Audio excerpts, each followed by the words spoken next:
Olá pessoal, tudo bem? Bom, estamos começando aqui mais uma entrevista do Aricast. Hoje estamos com ela aqui, a nossa ex-delegada, a delegada aposentada e a advogada Ana Lúcia.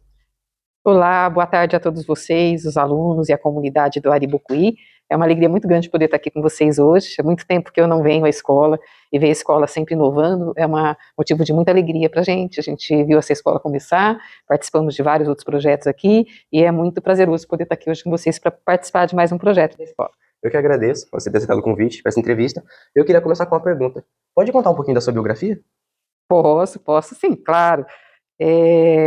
A minha vida foi uma vida de muitos desafios. Assim, falo que Deus sempre preparou para mim enormes desafios e que a gente tem que entender e estar aberta a todos os desafios que a vida se coloca, e entender que não são dificuldades, são desafios que você é capaz de superar. Eu venho de uma família muito humilde, muito pobre, né? Uma família onde ocorreu a violência doméstica, tá? A minha mãe era agredida pelo meu pai, que também agredia a mim e meu irmão, e minha mãe acabou se separando quando a gente era muito pequeno. Eu tinha 4 anos e meio, meu irmão tinha só 6 meses de idade, e minha mãe criou a gente sozinha. Ela teve que fugir de casa para poder fugir da violência, né? E criou a gente sozinho, trabalhando muito. Nós tivemos que trabalhar desde cedo. Eu não me conheço sem trabalhar. Aliás, o trabalho para mim é sempre uma grande alegria, porque eu não me conheço, não me recordo em nenhum momento da minha vida de não estar me dedicando a trabalho. E o meu primeiro trabalho foi como vendedora de salgadinho na rua, né? A minha mãe era uma salgadeira, uma cozinheira, né? Cozinhava para fora e fazia salgados para vender, para sustentar a gente. E eu tinha que vender o salgado, porque senão a gente não comia em casa, né? E aí, desde os 6 anos de idade, eu comecei a vender salgadinho na rua. A gente ia fazer as entregas, vendia em banco, vendia em escritórios, vendia em tudo quanto é lugar. Por isso que até hoje, quando eu vejo uma criança vendendo, falo assim: não ajuda, não pode, porque criança não pode trabalhar. Falo, putz, era tão duro voltar para casa com as coisas que a mãe tinha feito e não ter conseguido vender, né? Muitas vezes a família está esperando aquele dinheiro que vem da venda, daquilo que foi produzido em casa e vai ser vendido na rua e pelas crianças. Infelizmente, muitas famílias dependem dessa renda, né? Nós sabemos que no mundo ideal não é o correto, mas ainda ocorre muito hoje. Mas um dos propósitos da minha mãe, apesar da gente ter tido essa vida difícil e ter tido que trabalhar desde muito cedo, né? Ela nunca nos viu fora da escola. Então, eu digo que a escola foi a nossa salvação, o que nos tirou da situação de pobreza, de miséria. Eu acho que só a educação pode realmente mudar a vida das pessoas, e não é clichê, né? Nós sabemos que outros caminhos aí de buscar conforto fácil também vai embora muito fácil e pode trazer consequências muito graves para a vida das pessoas. Então a gente vê jovens indo por caminhos errados, indo para caminhos mais fáceis, para drogas, para tráfico, para crime, e a gente trabalhou com isso a vida inteira, né? E a gente sabe que esse não é o caminho. O caminho é o mais difícil, não tem jeito. O caminho é o caminho da educação e do trabalho, e de persistir, insistir e buscar os ideais, né? E foi assim que eu consegui, né, fazer minha faculdade, passar no concurso público. Primeiro eu fui escrivã de polícia, depois eu fiz a faculdade, fiz o outro concurso, que é de delegado, e fui delegada de polícia, né? Fiquei na polícia por 33 anos e meio, até me aposentar. Costumo dizer, entrei pela porta da frente, saí pela porta da frente, com a sensação de ter cumprido meu dever nesse período, né? E a gente vai, como eu disse, a vida vão sendo desafios. A gente tem que entender isso. A vida são ciclos, são momentos, e a gente vai construindo um em cima de outros desafios.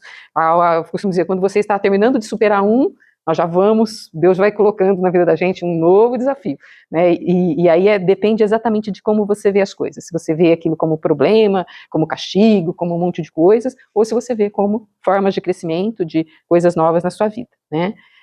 Mas basicamente, né, minha história profissional é essa. Eu comecei lá de baixo, numa família muito simples, e vim galgando aí pelo trabalho e pela educação várias etapas da minha vida. Você sempre teve essa vontade de ser policial ou no futuro ser uma advogada ou surgiu de repente? Como foi? A paixão pelo direito, ela surgiu muito cedo na minha vida, né? O meu padrinho de crisma, que é pai de uma grande amiga, ele foi prefeito da cidade que eu morava, e ele era advogado e também oficial do cartório lá de registro civil. Então eu ia muito à casa deles, né, que eram vizinhos de frente, e adorava aquela biblioteca cheia de livros de direito, e desde cedo eles me permitiam mexer, e comecei a mexer. Então o direito surgiu para mim, assim, esse interesse pelo direito, pela justiça, muito cedo na minha vida. Mas, vamos dizer assim, quando eu estava terminando o que hoje é o ensino fundamental, antigamente a gente falava o primeiro grau, né? Eu já tinha bem certo que eu queria cursar a faculdade de Direito. Foi muito difícil, porque, como sempre, a questão econômica é um entrave para a gente ir para a universidade. Eu tive que parar de estudar 2 vezes, né? Mas o importante é não desistir, é você ter consciência daquilo que você quer e perseguir os seus objetivos, né? Daqui a pouquinho eu conto aí por que dessas paradas de estudar, né? Na verdade foram 3 vezes, né, assim, do primeiro vestibular e a primeira aprovação até eu conseguir concluir meu curso de Direito. Mas assim, com relação à polícia propriamente, eu digo que ela foi uma vocação por necessidade, tá? Para estudar, eu precisava trabalhar, eu não teria condições de bancar uma faculdade sem estar trabalhando, né? Naquela época, os programas educacionais que existem hoje, que infelizmente estão voltando, que são aí as bolsas educacionais para que o aluno que não tenha condições econômicas possa manter a sua faculdade, né? Naquela época isso não existia, né? Um FIESA e alguma coisa assim era algo humanamente possível de você conseguir. Hoje a gente sabe que vocês conseguem ter acesso a isso sim. de uma forma muito mais não é fácil, mas muito mais tranquila, possível, né? Possível. Na minha época era impossível um financiamento estudantil, né? Então eu precisava trabalhar. E aí surgiram vários concursos públicos, e um canal para mim era o concurso público, porque ele te dá uma estabilidade. Naquela época, cidades pequenas, a possibilidade de emprego, e de um emprego que te remunere com condições de fazer uma faculdade é difícil, né? Até hoje é bastante complicado, né? Então eu segui esse caminho aí do concurso público. E surgiram vários concursos para a Polícia Civil, e eu fui fazer meio não conhecendo muito a Polícia Civil. A única coisa que eu conhecia que era dentro da área que eu queria, né? A área jurídica, tal, Polícia Judiciária. Então, nós fomos mais, foi amor, assim, ao primeiro contato, desde quando eu ingressei na Polícia Civil como escrivã, eu percebi o importante papel que ela tem que prestar para a sociedade nessa busca de fazer a devida apuração de um fato criminoso, de um crime, de apresentar todos os fatos, todas as circunstâncias, para que a justiça possa aí estar dando um processo justo àquela pessoa que é acusada de ter cometido um crime, a fim de que ela possa ser efetivamente condenada, e aí se fazer a justiça por aquele crime, ou então ela ser absolvida, porque se comprovou circunstâncias que não permitem que se aplique a pena, né? Ou que ela é inocente, ou que não tem prova suficiente de que ela é criminosa, ou que ela agiu numa daquelas circunstâncias que é o estado de necessidade, a legítima defesa, que faz excluir a condição de crime. Então, o papel da Polícia Judiciária não é só investigar o crime e entregar o autor para a justiça, não. É fazer a apuração de todas essas circunstâncias que envolvem o crime, a fim de levar todos os elementos probatórios para o Poder Judiciário poder dar início ao processo, e que o processo seja o mínimo possível justo, de forma ou a condenar com justiça ou absolver também com justiça, né? Então, isso desde o início me encantou muito, e aí nós seguimos ali na Polícia Judiciária até a nossa aposentadoria, foram 33 anos e meio, todinhos dedicados à Polícia Civil. Primeiro 7 anos e meio como escrivã, e depois formei, fiz um novo concurso, porque são cargos que você tem que fazer concurso para cada um deles, não é uma promoção interna, né? E aí fizemos para delegado e assumimos como delegado, trabalhamos na capital, depois trabalhamos ali na região onde eu morava, e aí por fim vim para Araçatuba no ano de 96, isso, e estou aqui desde então, né? A questão da advocacia, né, quando você se torna bacharel em direito, normalmente você já faz o exame da ordem na sequência, porque é um pré-requisito mínimo para você exercer qualquer carreira jurídica hoje, mesmo que você vai fazer um concurso, você tem que ter o exame da ordem, que é o que te habilita a advogar, e também vai te habilitar a prestar os concursos públicos, porque os concursos que a gente chama de jurídicos, né, então juiz, promotor, delegado, procurador de Estado, defensor público, e vários outros cargos que são, vamos assim dizer, privativos da advocacia, você além de fazer a faculdade, concluir a faculdade, quando você termina, você tem que se habilitar fazendo a prova, o Exame Nacional da Ordem dos Advogados do Brasil, que é o que te habilita a advogar, e também depois você vai ter que comprovar esse período de prática como advogado nesses concursos públicos, caso você queira ir para essa área de concurso público, né? Então lá atrás a gente já tinha feito esses anos, tivemos que refazer agora por circunstâncias do destino, mas quando nos aposentamos, né, a gente então passou a advogar, inicialmente com o meu marido, que era advogado, aí com o falecimento dele, infelizmente, aí em função de um câncer, em 2021 a gente seguiu a advocacia sozinha, né, e continuamos aí nessa área, que também vamos dizer assim, um dos pilares da justiça social no Brasil, é uma advocacia forte, né, seja ela pública, seja ela privada. Você tinha comentado no começo que sua mãe sofria de violência à mulher. Eu queria te perguntar o que que é a delegacia da mulher, qual que é o papel da delegacia da mulher perante a violência contra a mulher?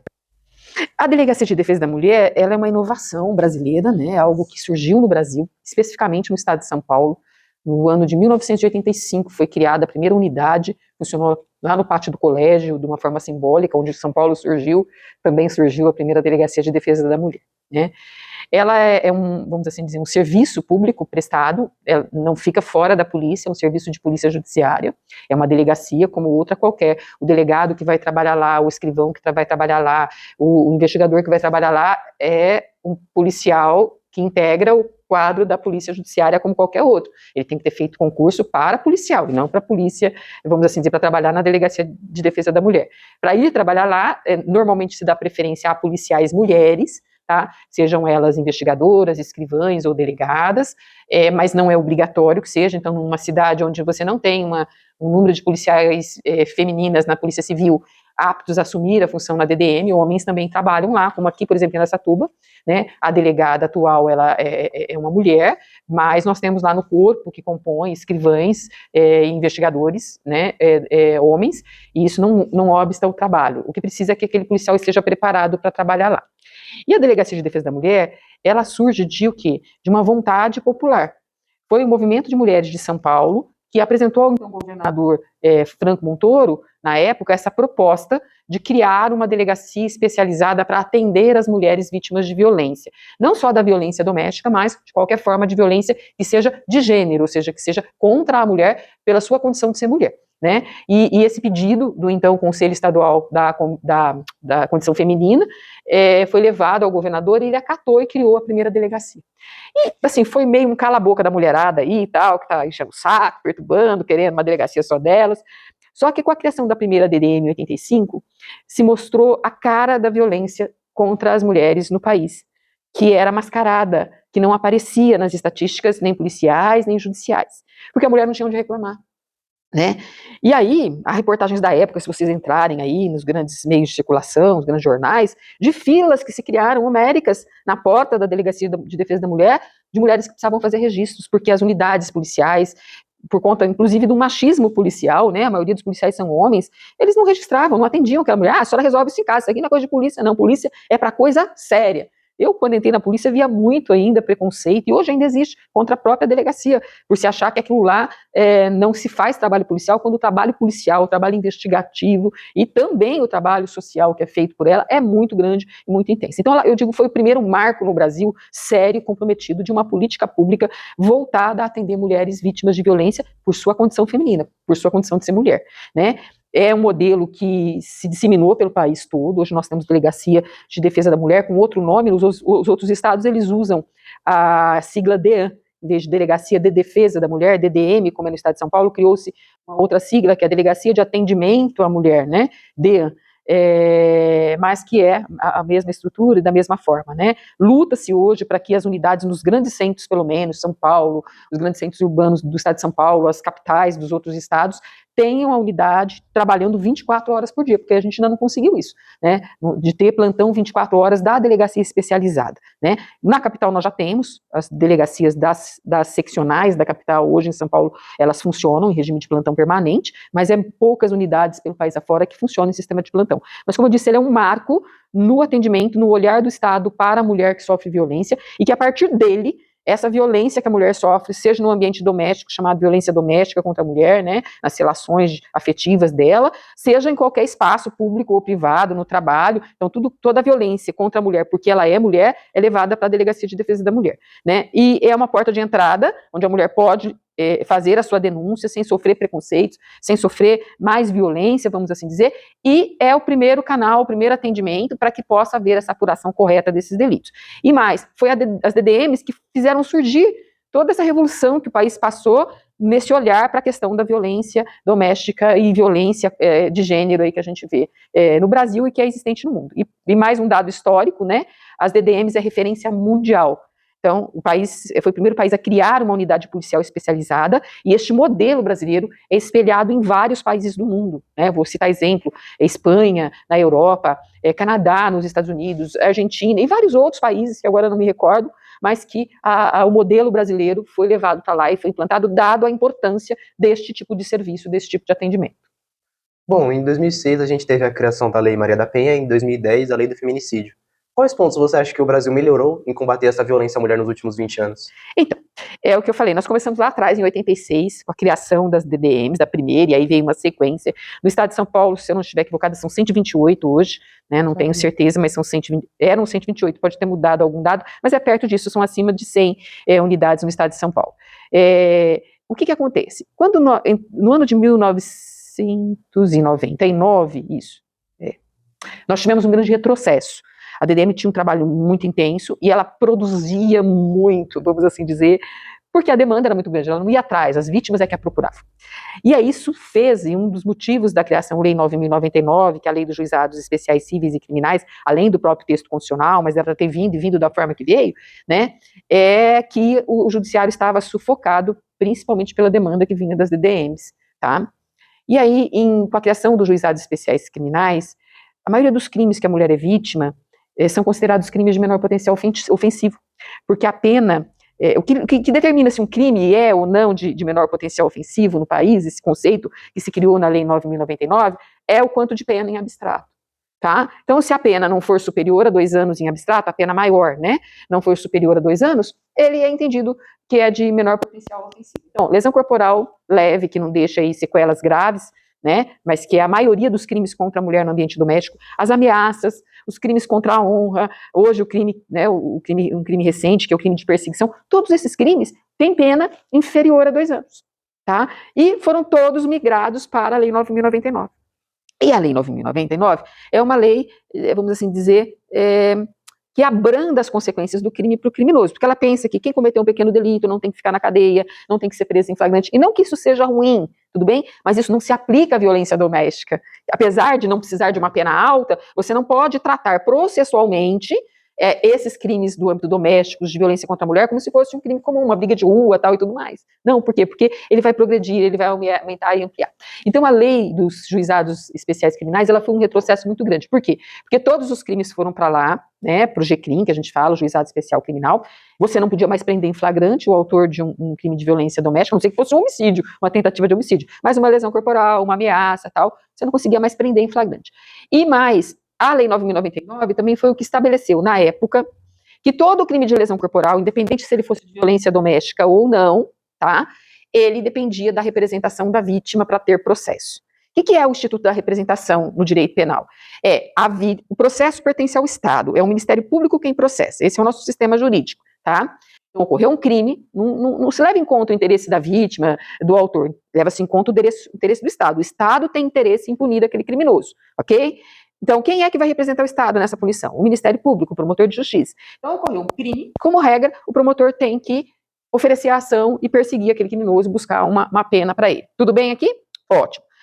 Entretanto, a lei entende que alguns crimes, o Ministério Público vai precisar de uma autorização da vítima para que haja o processo. E o que a Lei 9.099 falou? Em todos os crimes de violência doméstica, tem que pedir autorização para a vítima. Ok? Então, todo crime de lesão corporal, a vítima tem que autorizar. Não importa se foi uma briga de bar ou se foi uma violência dentro de casa. Tá? Com isso, o que acontece? A mulher, numa situação de violência doméstica, ela é, sim, hipossuficiente. Ela não tem condições de falar, eu quero processar e levar aquele processo até o final, porque ela sofre muita pressão, inclusive no âmbito doméstico, às vezes dos filhos, às vezes dos pais, às vezes dos amigos. Você vai processar ele mesmo? Nossa, mas você vai fazer isso com o pai dos seus filhos? Como se a culpada fosse ela de ter apanhado, né? Então, em função disso, a lei criou esse retrocesso, não tinha mais processo, porque a mulher era forçada, ela vinha, denunciava, daí a pouco ela vinha para o chamado tirar a queixa, né? Então, o grande marco, nós começamos a perceber um aumento muito grande da violência doméstica nesse período, a partir de 96, e da ocorrência de crimes graves, principalmente do homicídio, ou de tentativas. Por quê? Não tem freio para o agressor doméstico, ele vai o quê? Progredindo na sua atuação, ele vai intensificando até que chega uma hora ele mata. Eu vi isso, assisti isso. Eu trabalhei 14 anos e meio em delegacia de defesa da mulher. E, infelizmente, vivi esse período, tá? Como vivi o período da chegada da Lei Maria da Penha, né? E a gente ficava, literalmente, a justiça, a polícia, de mãos atadas frente àquele criminoso. Eu só ia conseguir agir quando ele matasse, né? Então, a Lei Maria da Penha é esse marco que vem resgatar e mostrar, olha, violência doméstica não pode ser tratada como um crime de menor potencial ofensivo.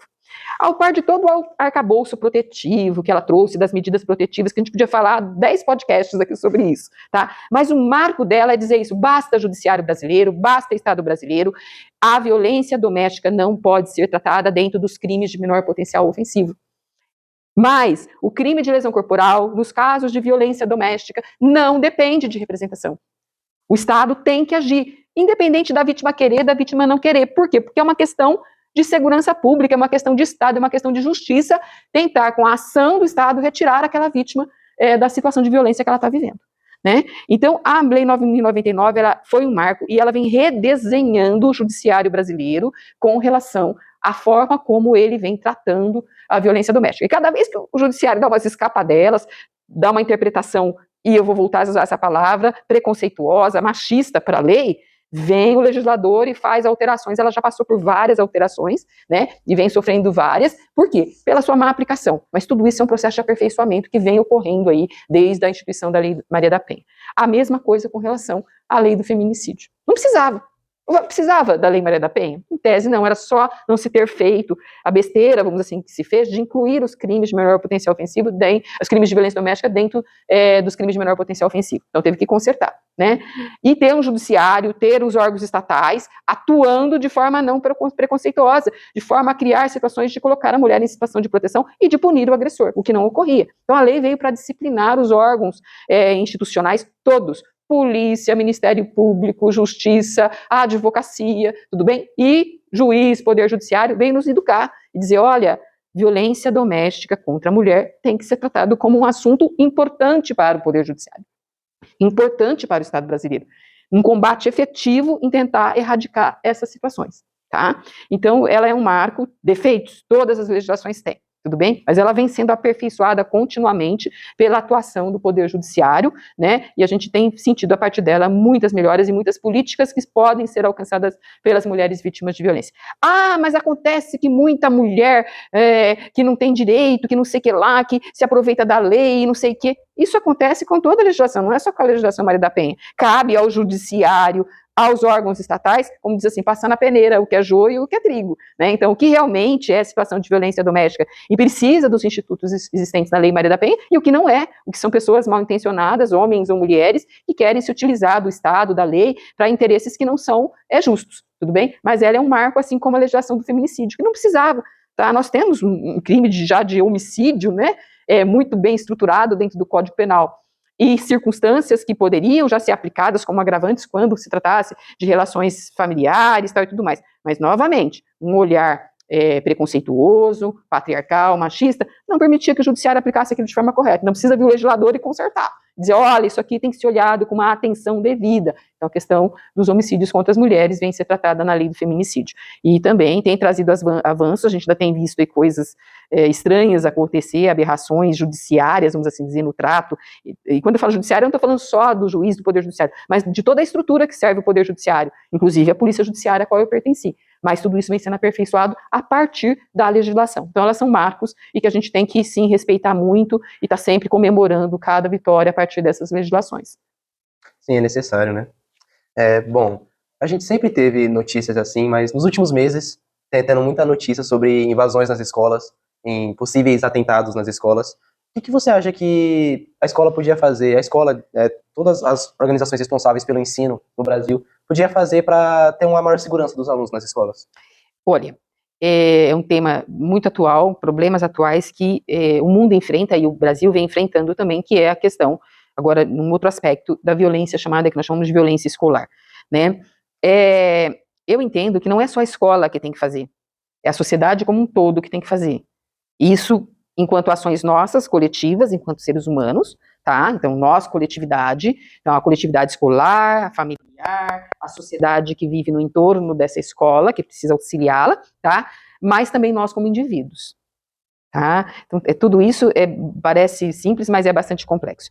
Eu vejo, por exemplo, a escola de vocês, que eu vi ela se iniciar quando ela ainda era lá no bairro Água Branca. Eu participo de projetos na escola de vocês, antes de vocês acho que estarem por aqui, né? Quando ela começou lá na Água Branca. E eu me recordo, né? E aí quero deixar aqui, às vezes eu me emociono com as coisas, mas um carinho e um respeito muito grande que eu tenho pelo professor Júnior, porque essa escola é a parte da vida dele, né? Ele veio para cá muito jovem, lá no prédio, tinha acabado de inaugurar, não tinha nada no prédio. E ele batalhou para que essa escola crescesse, para que essa escola tivesse vida. E eu me recordo que, logo que ele foi para o Arim, lá ainda naquele prédio, eles enfrentavam problemas de violência, do traficante no entorno da escola, não que não sejam problemas que não existam, mas problemas de evasão escolar muito intensa, né? E nós tivemos programas muito interessantes com ele não tinha onde socorrer, eu já conheci ele quando ele era professor no Paraisão, e a gente fez projetos interessantes, e é isso que precisa, da comunidade familiar, da comunidade do entorno social, né, das pessoas, a sociedade civil organizada, e da escola, e também do seu corpo de alunos, de se cuidar, de cuidar da escola. Como eu comecei falando para vocês, a educação é o único caminho, a gente não tem outro, então a escola precisa ser cuidada, né? E não basta colocar policial aqui dentro, guarda aqui dentro, são paliativos. Nós precisamos fazer com que a violência seja efetivamente, vamos dizer assim, tratada. Eu falo de profilaxia da violência, procurando entender a raiz dela, onde é que está. Por que um aluno chega ao ponto de entrar dentro da sua escola e querer matar seus colegas, seus professores? Por que isso acontece? Onde está a raiz do problema é que tem que ser buscado pela comunidade escolar, sejam alunos, professores, dirigentes, como também pela sociedade como um todo, pela sociedade civil organizada e principalmente pela família. E aí uma coisa que a gente sempre lutou muito, professor Júnior e eu, é da participação dos pais dentro da escola. Eles precisam estar aqui dentro, eles precisam saber o que está. Não é, olha, eu jogo meu filho lá dentro da escola, tchau, até logo e esqueço. Não. É onde o meu filho vai viver grande parte da sua vida. E eu preciso saber o que está acontecendo lá, eu preciso participar ativamente, preciso saber o que está acontecendo com o meu filho lá dentro, tudo bem? Seja do que ele está fazendo de bom, mas do que ele também está fazendo de ruim, né? Então, quando a escola chama um pai, olha, teu filho está com um probleminha aqui, ele está tendo esse ou aquele comportamento, esse pai precisa vir à escola, ele precisa entender, não, porque a escola pode até ter situações que ela está errada, porque todo mundo erra, mas ela está procurando acertar, ela está tentando identificar um problema e se antecipar a ele. Então, é tudo isso que eu acho que tem que ser trabalhado. Não basta só vir e colocar viaturas aqui e policiais aqui dentro, isso não vai resolver de forma alguma, são situações paliativas. Precisa se desenvolver dentro da comunidade escolar um ambiente de paz. E aí nós falamos do coletivo, de buscar essa paz coletiva, essa pacificação, um ambiente de harmonia, né? Mas também nós precisamos desenvolver individualmente e ensinar as pessoas a desenvolverem um ambiente de paz interior, né? O mundo hoje está rodando, vamos assim dizer, num ritmo extremamente agitado. Isso aqui, o celular, as redes sociais, é algo maravilhoso, mas ao mesmo tempo é algo que às vezes acaba nos escravizando, né? Acaba virando uma nova droga, porque acaba gerando extrema dependência dessas redes sociais e meios de comunicação, né? Então, tudo isso precisa ser analisado e as pessoas precisam voltar um pouco mais para o seu eu, para o seu interior, para a sua essência. E a paz a gente busca, a paz interior, eu costumo dizer, através do autoconhecimento. A partir do momento que eu me conheço, e mesmo me conhecendo as minhas mazelas, as minhas limitações humanas, as minhas dificuldades, sejam físicas, sejam emocionais, sejam mentais, tudo bem? Mas a partir de que eu me conheço e reconheço que eu tenho essas limitações, eu aprender a me respeitar na minha essência do que eu sou, tudo bem? A me amar na minha essência do que eu sou, tudo bem? A ter aquilo que a gente costuma dizer, compaixão conosco mesmos. Então, quando eu aprendo a me perdoar, a ter compaixão comigo, não é perdoar no sentido de relevar tudo que eu faço de errado, mas de entender as minhas limitações humanas, ter perdão comigo, tudo bem? Com o meu cabelo que não é do jeito que eu quero, com a minha situação social que não é exatamente a que eu gostaria. Então, começar a me perdoar e a crescer a partir disso, né? Eu também passo a perdoar o outro e entender o outro e as razões do outro. Então, cria-se aquelas ligações que eu chamo de empatia, né? E uma vez me deram um conceito de empatia que eu levo para a minha vida. Empatia é eu ser capaz de calçar o sapato do outro, para saber onde é que o calo do outro está apertando. E a gente perdeu isso, essa capacidade de se colocar no lugar do outro. Não é para dizer que ele é um coitadinho, mas para entender o outro. Por que o outro está naquela condição? Por que o outro está daquele jeito? Tudo bem? É a partir do momento em que eu consigo me colocar no lugar dele, não como eu, mas como ele mesmo. E é essa a situação de empatia. É pôr o sapato lá e ver, ó, o calo dele aperta aqui, ó. Não é o meu calo que aperta aqui, é o dele. Tudo bem? É essa capacidade, então, que nos faz... Não é que eu vou passar a mão na cabeça dele e achar que tudo que ele faz está certo, nada disso. Eu continuo achando que ele está errado, mas eu sou capaz de entender por que ele está errado. E de procurar, com esse entendimento, se for possível, ajudá-lo, ou a aceitá-lo na forma em que aquele outro é, sem me contaminar também com o erro ou com o defeito dele. Então, esses processos que sejam na esfera pessoal, que nós temos que aprender a fazer, seja nas esferas coletivas, né, que eu acho que pode não melhorar só a violência escolar, mas a questão da violência como um todo, da violência na sociedade. Não sei se consegui me fazer entender, mas seria mais ou menos isso. Bom, pessoal, é isso. Essa foi a entrevista de hoje. Muito obrigado, Ana Lúcia, por ter aceitado o convite e ter vindo participar dessa entrevista. Então é isso, pessoal. Estou encerrando aqui. Se inscreve no canal, deixa o like, compartilhe com seus amigos. É isso. Beijo e tchau.